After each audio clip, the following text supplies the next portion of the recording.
Oh, good morning. Want to look at quiz 1B. Wanted to post a study guide for you, so let's dive in. So what we're going to do, let me just fix this. What we're going to do is fill in this chart. So what this has to do is with breathing marks. So if you see the little mark here, so this is called a rough breathing over an alpha. It can be over any vowel, but here it's over an alpha. So this is saying add an H before you say this. So if you were filling in the blank, you would write ha. This is a smooth breathing, which means don't add anything. So this is ah. When you get to a diphthong, the breathing mark goes over the second vowel. And a diphthong just means that it's two letters said together very quickly to make one sound. We'll look at the chapter notes and see the explanation there. But in terms of filling out the chart, I want you to fill this out. And then smooth breathing, the same. It doesn't add anything. These are all marks on the initial vowel of a word. And then row also takes rough breathing mark, and that's probably why we spell like rhinoceros the way we do, because in Greek it's spelled this way. So what I want you to be able to do is fill in this chart. Hi, hi, I, and then RH. So that's fairly straightforward.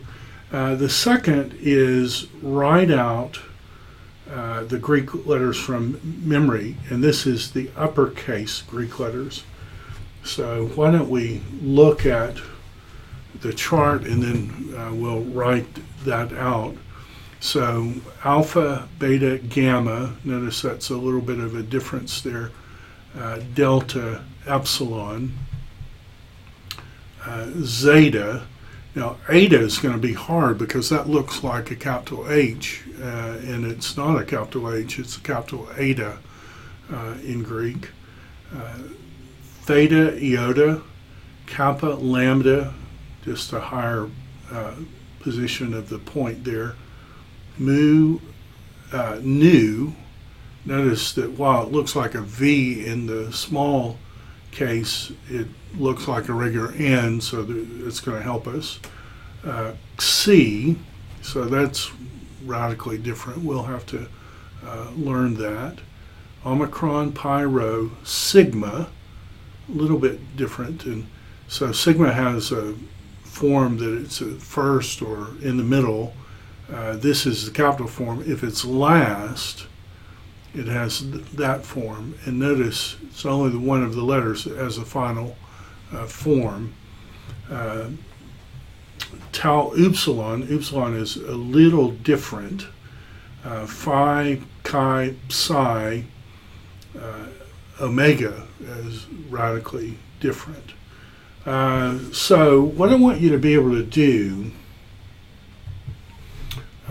for the quiz, and if I can just move this, I want you to be able to write out the large letters: alpha, beta, gamma, delta, epsilon, zeta, eta, theta, iota, kappa, lambda,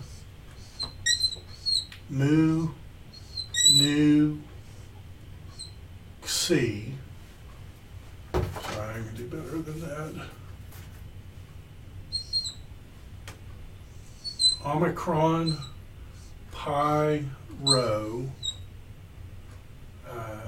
sigma tau upsilon phi chi psi, and then this one is omega. Alpha, beta, gamma, delta, epsilon, zeta, eta, theta, iota, kappa, lambda, mu, nu, psi, omicron, pi, rho, sigma, tau, upsilon, phi, chi, psi, omega. Now, just to help you learn this, you may have seen in a church in front, you may have seen something like that. And why is that there? Well, it's the Alpha and the Omega. Jesus is the beginning and end. A more liturgical church, you might see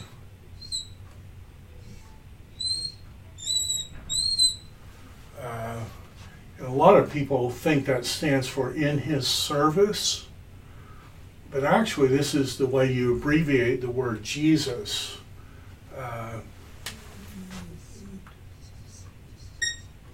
Jesus is spelled like that, but it was abbreviated in the manuscripts with a line like that, picking these two and then the last. So that may help you.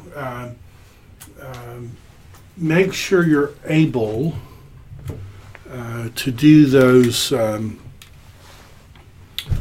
uppercase letters from memory. And then in terms of vocabulary, or I should put translation here, I'm not expecting you to get all of this, but can you guess any of these words? NRK, maybe if I do it like that, I don't know, does that help?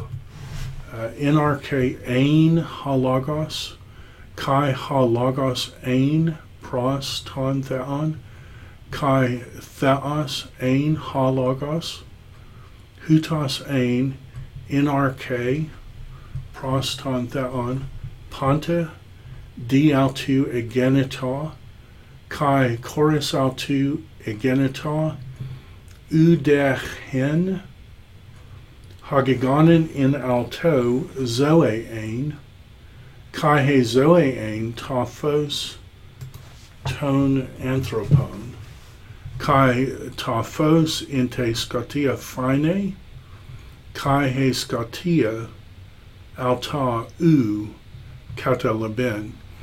Not expecting you to get that or be perfect, but does any of that make sense to you? Are there any of those words that jump out? See what you can do. We're going to have a great time together. Look forward to seeing you next